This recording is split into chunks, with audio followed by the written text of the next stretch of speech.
Hi, Andy. Thank you for sharing about your research.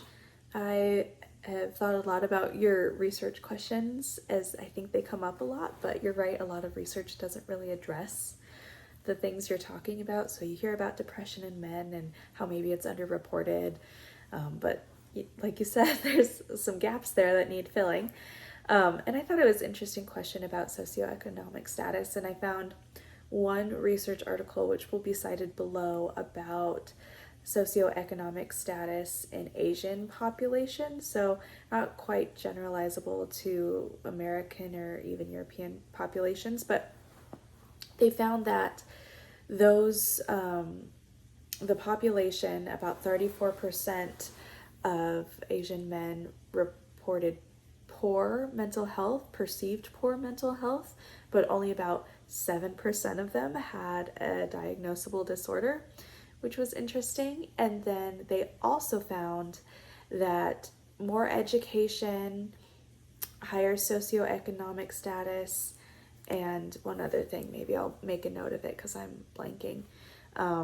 The higher those things were, the less perceived mental disparities there were. So they thought their mental health was better if they had higher paying jobs and a better education, even though the general 7% of men in Asia at that time still had diagnosable mental disorders.